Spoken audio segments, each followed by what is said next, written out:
Backstage. Backstage. Backstage. Backstage. Hej, dobrodošli v novi epizodi Backstagea. Današnja gostja je predsednica enega od klubov v Idriji, ki si prizadeva ohranjati aktivnosti in povezovanje med študenti in dijaki. Z nami bo delila svoje izkušnje, izzive kluba in razloge, zakaj se splača študentom in dijakom vključiti v to skupnost.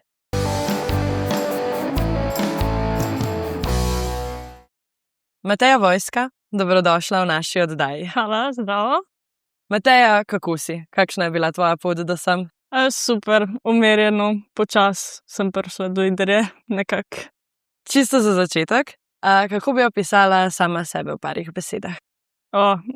Impulzivna, Okay. ambiciozna, pa preračunljiva. Zakaj impulzivna? Včasih se mi zdi, da moram nekaj narediti in se na hitro odločim, da to jaz rabim in naredim. Mogoče je bilo tudi s to funkcijo, no? Da to rabim zdaj. Ampak hkrati tudi preračunljiva.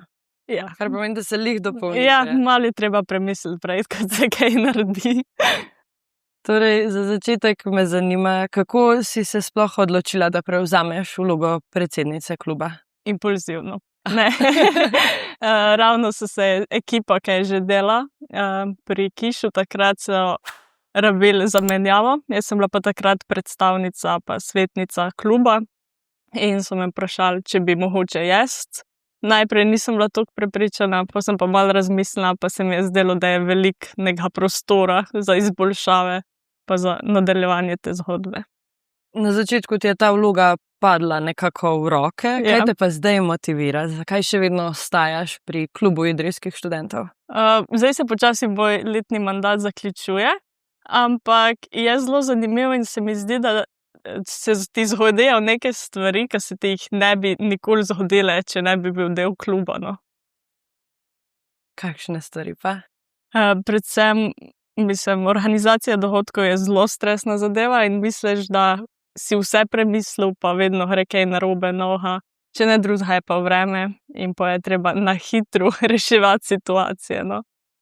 Obstaja kakšen poseben trenutek iz kluba, ki ti je res ostal v spominu, ali pa mogoče iz kakšnega dogodka?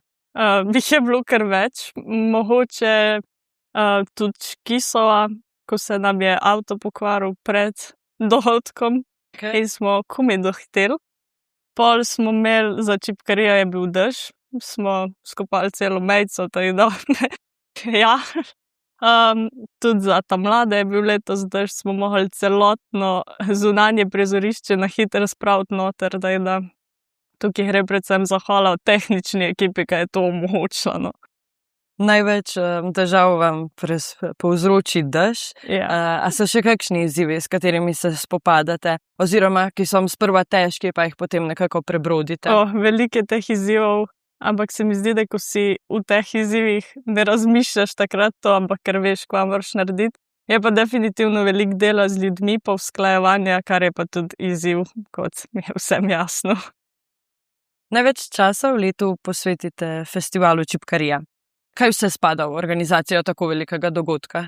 Najprej se moramo zavedati, da je zelo težko dobiti bende, ker tudi eno leto vnaprej je zelo težko dobiti nek datum, da bo ustrezal vsem, pa da mogoče lih na ta datum ne bojo tudi drugi dogodki po Idriji, ker se še skozi nočemo prekrivati z drugimi organizatorji.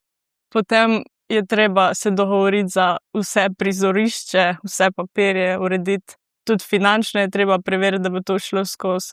Pol moramo se dogovoriti za oder, letos smo mogli vzemamo tudi šotor, ker pač vreme ni bilo naklonjeno.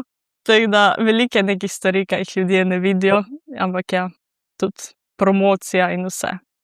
Koliko članov pa sodeluje ponavadi pri pripravi? Zdaj aktivno malo varira, ampak tam okoli malo čez 10. Zelo malo ljudi aktivno sodeluje, ampak... Se vam zdi, da bi jih rabili več? Mislim, čipkarijo smo speljali, tako da bi bilo pa lažje lahko več kot sami. ljudi. Da, v bistvu. Poleg tega festivala, katere druge aktivnosti pa projekte v klubu pripravljate skozi leto? Definitivno imamo organizirane kakšne prevoze, pol se vsako leto udeležimo Kisove, kjer kuhamo žlikrofe. Pol sodelujemo s kakšnimi drugimi, če je interes, pa promoviramo tudi druge klube pa njihove dogodke. Ampak predvsem so pa to dijaški žuri, vse enako, pa festival čipkarija je že to, kar pa vsako leto imamo tudi kresovanje v Idriji. Kateri je pa tvoj osebni favorit? Vsi so posebej, tak vsak zase je dosti poseben, no.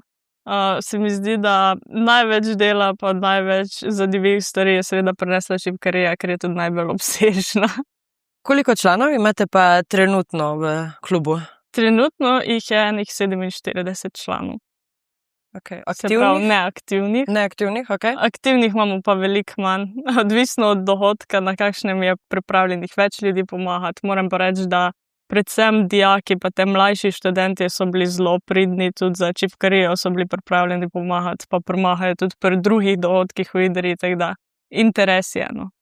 Kako pa ohranjate potem to motivacijo pa povezanost med člani? A jo sploh rabite ohranjati ali se nekako povežete pri pripravi dogodka? Mislim, da se pri pripravi dosti povežeš, pa spoznaš ljudi, ko jih drugače ne bi spoznal na tak način v takih situacijah, ker se mi zdi, da tudi stres naredi svoje in mogoče reagiraš kdaj malo bolj ostro, da drugače ne bi. Ampak se mi zdi, da ko si tam zraven in vidiš, kako stvari potekajo, pol tega ne vzameš kot nekaj slabega, ampak veš, da je tako. S čim bi pa lahko mladi recimo prispevali vašemu klubu? Torej, katere veščine so dobrodošle ali je itak dobrodošel vsak? Seveda je dobrodošel vsak. Fajn je že tudi, če ima nekdo neko idejo ali pa željo delati nek dogodek, da pove to mnenje in pol najde mogoče par svojih sovrstnikov, ki bi bili pripravljeni speljati to idejo, pa da predlaga in pol, da se jim nekako pomaga in da sami lahko tudi kaj organizirajo, no. Kaj bi pa rekla, da je največja prednost članstva v klubu? Definitivno imeli smo znižan dostop za te naše dogodke. Mislim, da tudi neka taka, da spadaš nekam, je dosti pomembno, no. Kako pa lahko študenti pa dijaki postanejo člani Kiša? Imamo anketo v Bajotu, se pravi, tako da sami izpolnijo anketo, morajo pa nujno oddati potrdilo o vpisu, to je to v bistvu. Ne zakomplicirano, no. Katere projekte bi pa radi uresničili v naslednjem letu? Počasi bom svojo funkcijo zapustila nadaljnjim in jim prepustila nekako prosto pot, da se sami odločijo, bojo ohranili neke projekte, pa mislim, da vsaj kresovanje se bo ohranilo. Zdaj čipkarija, če si bojo želeli jo narediti, upam, da jo bojo, če pa ne, pa tudi ne vidim take ovire, ker vem, koliko je to zahteven projekt, mogoče bojo pa naredili kaj novega ali pa ohranili staro. Prepuščam pot novim. Zmeraj me je zanimalo, na kakšen način izbirate bende, ki bodo nastopali na vašem dogodku. Torej, rekla si, da jih je zelo težko dobiti, ampak kako sploh izberete, koga bi? Torej, a bi nek rock band ali bi narodno-zabavni, tako kot je bilo letos? To veliko ljudi zanima, ker je veliko ljudi imelo problem z letošnjo čipkarijo, kakor sem slišal. Sem slišal, da so bili ljudje zelo izni po Idriji. No, ampak, da razložim. Za kresovanje je kar neka klasika, da je to nek reper, letos sta bila tudi Dril in Zlatko. Za čipkarijo smo že zelo hitreje začeli iskati bende, ampak nekateri pač niso bili v našem proračunu, nekateri sam niso imeli časa. Moramo povedati, da tudi veliko drugih dogodkov po Idriji pobere določene bende, ki jih pol ne moramo ponavljati isto leto. Tudi letos je bilo v Cerknem, so se ponavljali bendi. Tako da pa malo pogledaš, kar je še na razpolago, pa probaš narediti nekaj drugega, pa tudi se mi zdi, da včasih malo spremembe ne škodi. Zakaj pa misliš, da so bili ljudje letos jezni? Tako so rekli. Mogoče v bistvu sem sprememba tega žanra. Ja. Mislim, da jih je to kar malo šokiralo, ampak včasih je pa dobro. Ampak se mi zdi, da zdaj mladi poslušajo. Ja, moramo se zavedati, da delamo za mlade in da včasih starejše generacije mogoče ne razumejo teh sprememb, no. To je pa res. Zdaj je pa čas za rubriko Mimo mikrofona. Torej, Mateja, to je del oddaje, kjer bomo postavili tvojo funkcijo na stran, torej predsednico Kiša.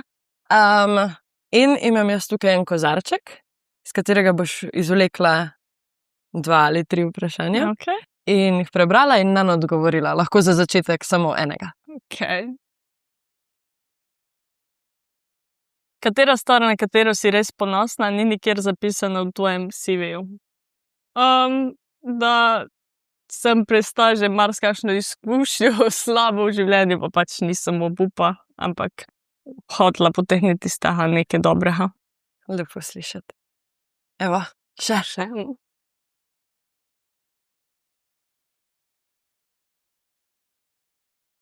Kateri kompliment si prejela, ki ti je ostal v spominu?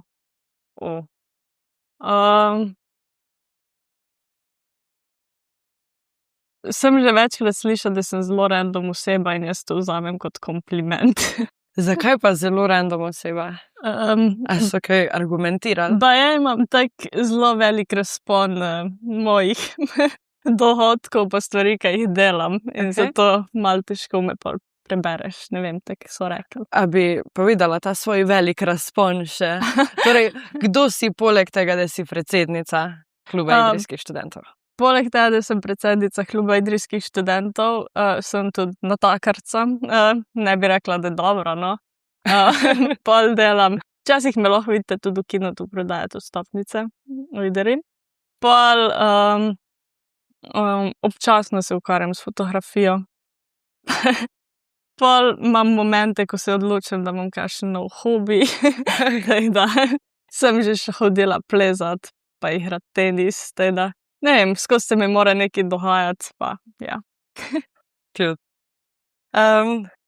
Je super. Potem je pa to zadnje vprašanje bilo iz rubrike Mimo mikrofona. Okay. Zdaj pa še v backstageu imamo eno tradicijo, kjer vsak gost pusti vprašanje za naslednjega. Naš zadnji gost je bil tabornik in je zate pustil vprašanje. Če bi lahko šel nazaj v preteklost, v en dogodek, ki te zelo mori, a bi ga spremenil in zakaj? Rekla bi, da ne bi nič spremenila, iskreno. Se mi zdi, da vsaka oseba naredi v tisti situaciji, ko se znajde najboljš, kar je sposobna takrat. In itak zdaj, če gledamo za nazaj, bi naredili drugače, ker imamo že to znanje. Da mislim, da ne bi spremenila. Meni se zdi, da je to super odgovor. Kakšno vprašanje bi pa ti postavila našemu naslednjemu gostu? Kdo pa je naslednji gost? Tega ti pa ne povem. Okay. Tako da je lahko splošno. Karkoli. Kako se spopada z kritikom družbe, pa kako se mu zdi, ali pa zdi njej, da izstopa od drugih ljudi, kaj je njena posebnost. Hvala. Zdaj pa preden zaključiva, lahko pa še skupaj povabiva vse študente pa dijake, da se pridružijo Kišu. Torej, predajam kar tebi besedo. Mislim, da morate vsi vsaj enkrat v življenju biti član Kiša. Pejte na Instagram, pejte do ankete, oddajte potrdila v opisu, nič nimate za zgubiti, mogoče pa kaj dobite. Ste slišali, Matejo? Mogoče se bo pa potem v Idriji tudi še več dogajalo, ker se ne dogaja malo, študenti opravljajo super delo. In pa Mateja, hvala, da si z nami delila svoje izkušnje in pa delo Kluba idrijskih študentov. Pa upam, da so se mladi danes navdušili, pa da se vam pridružijo. Hvala za povabilo. To je bil Backstage, glas mladih brez filtra. Se gledamo naslednjič, ko iz ozadja pripeljemo nove obraze. Backstage.